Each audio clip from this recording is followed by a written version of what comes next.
Hi everyone, Jacqueline here. So today we're going to start some white strawberries. I have 2 packages of them here that I got from Superstore. But first I want to give you some information about white strawberries. Now white strawberries, otherwise known as pine berries, are white with a pink color. So different than the regular red strawberries. They are much smaller than a strawberry, and when the color changes to a white tone, they are ready to eat. They also have red seeds, and it's actually the protein in the fruit that gives them the white, pink, blush color. They're really pretty. They have a unique flavor. It kind of tastes like apricots, pineapples, pears, and are full of antioxidants, so really good for you. In fact, many would argue that they're healthier for you than a regular strawberry. These are a hybrid of North America. They have been grown in other countries. These have been across going back many, many years between the Chilean beach coastal strawberry and the Virginia mountain wild strawberry. These are not genetically modified because they've been around for many, many years. They cannot be grown from seed. Instead, you need to grow them from a root, which is what we're going to do here. The growing conditions that these prefer is temperatures around the 70 to 80 degrees Fahrenheit during the day, and at night they like 50 to 60 Fahrenheit, so a little bit cooler. They can be harvested at the same time as any other strawberry. Now I had purchased these before at Costco in actual fruit to eat right away, like a regular strawberry container that you buy at any grocery store. And my first bite, I was sold. They were fabulous, so sweet and just wonderful, melted in my mouth. I was just thrilled. I thought, I gotta grow these somehow. I gotta find them.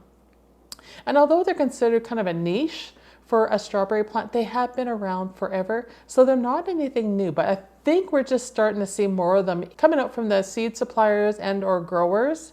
So we're starting to see the roots come in. I was really surprised to see these in Superstore. So I grabbed them right away. Hopefully I will have more success than I did last time from Peavey when I bought them and the root was dead on arrival and I wasn't able to bring it back. So we're going to try this again and we're going to start them inside because I don't want them to rot. I want a chance to be able to show you how these grow and to be able to enjoy their beautiful flavor. So now let's get started and let's get these out of their boxes and get them into some soil. So first thing I want to do is I want to take them out of the box and I want to empty them out into this tray. They always come with a bunch of soil in them to help keep them moist. However, they tend to contain gnats. So if you're starting them inside, I like to get rid of the soil that comes with them and make sure they're perfectly clean. And I want to check and see what kind of shape the roots are in. The nice part is the bag's already open on these. We're just going to open up. Oh, we have some luck here. We have some really nice looking roots. This is exciting right there. So we're just going to shake off a lot of this peat that comes with them.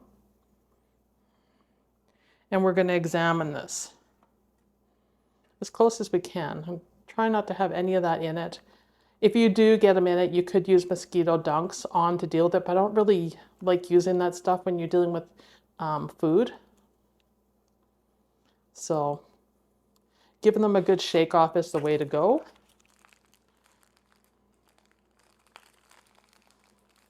And this one is really tied in there, so I'm going to try to carefully get it off. I might as well deal with both of these at once. And I like to make sure I don't drop the elastics on the floor because I want Maddie eating them. She usually doesn't pick up stuff, but the other day she did.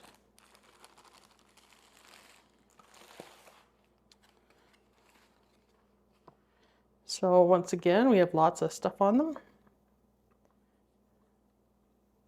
So I'm going to take these and shake them off. Okay, they've now been shook off outside, and you can see they still have some of the leaves on the plant, so I'm just going to pick a few of them off. But the nice thing about it is we have some roots. But even if you look at the roots, you're starting to see a bit of browning happen here. Now maybe that's from the dirt. And we can see a shoot here that's got a bit of a leaf on it. But I think they're okay to plant up. Now I would notice there's another elastic around these, so I'm going to take that off. And with it came a lot of this fuzz and stuff kind of came off of it. So these must have been planted with some sand in them. So we'll just do the other one here. So you can see all the sand and stuff coming off of here. Some of those dead roots we don't need. So I'm just going to spread them out. And if they're hooked together, I'm not going to pull too hard. Yeah. So, and then I have stuff here like this, and there's the elastic bands. Don't need that. And then here's one of the other roots. And we're just going to carefully clean that out a bit more. You can see all the stuff that's I'm getting on the table here, just so you can show you there. So, bit of a mess.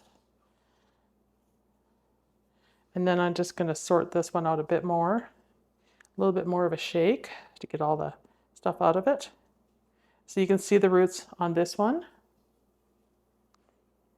We have a couple going here as well, actually extra. But I'm still going to do them only as 2 because when they get in the ground, they'll spread on their own anyhow. And I think these ones here should go together. That's quite a bit. And then I'll put these ones here together in a pot. See if that one's still got life. Yeah, it's still got a shoot, so it's okay. So that's kind of how we're going to do it with these. And then this one has some shoots there. So we'll just put it in the mix with that grouping. All right, so there's our 2 groups. I'm really happy to see some nice roots on these. That means they have a chance. So we're going to put them into these containers. I think that's lots of room. We don't want to bury them too deep. So what I'm going to do is I'm actually going to put the roots in, and then I'm going to put some soil on them, and we're going to go that route on both and see how this goes. You want to keep them pretty close to the surface where these shoots are. You don't want to bury them deep. So right there, you can see the roots kind of coming out. So I'm just going to tuck them in a little bit more and put them down just a tad more to make sure they're in there.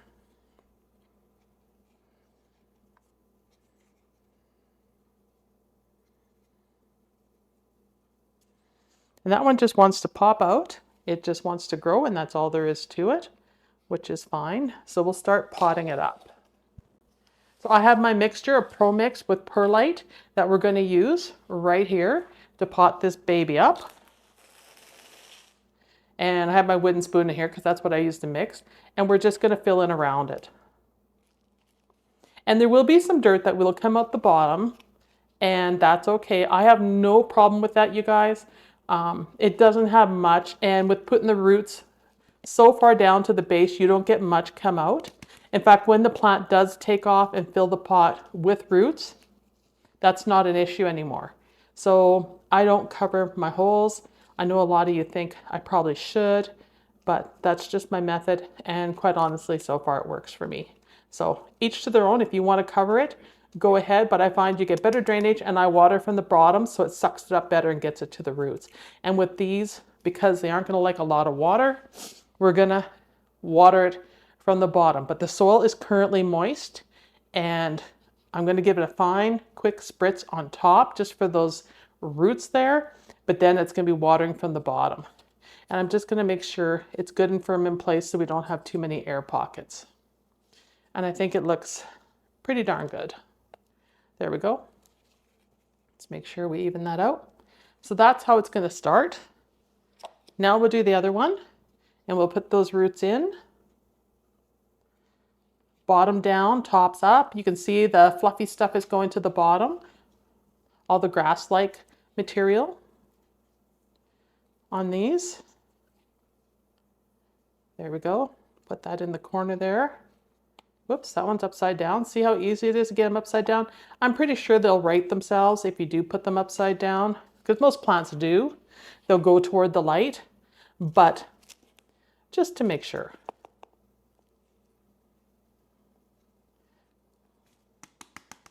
And we do have some roots sticking up, so we're not too far. Once I push this down a bit to surround those roots, that should be much better. And you'll see not a lot of dirt's coming out of those holes. In fact, you can see a few roots there hanging out, which is good. And we'll just give it a little bit more. And that's it for potting it up. So now I'm just going to organize the area so that we can give them a shot of water. There we go. So I found a couple saucers to put them on, or trays. to put them on to collect the water. So close enough. And we're going to put them on the grow stand in the window. Now I'm just going to give them a spritz of water just on top to get that soil to make contact. I don't want it too wet because when they're in plastic like that, sometimes it is too wet for them.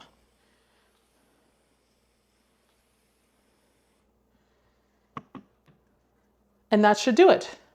So that's all there is to starting your strawberries. Now I use this technique for other plants as well. Anytime I purchase bulbs, tubers, roots at this time of year in preparation for spring planting, I like to take them out of the packages and plant them up because they do tend to rot. I don't know if you remember last year, but I had to do all my lilies because they will start molding and turn into mush. Roots can be the same. They can start drying out or they rot. So I will plant them up to help save them and hold them. It's kind of a holding period until they can go in the garden. So basically try to keep them alive till they can go out to the garden and then plant them up.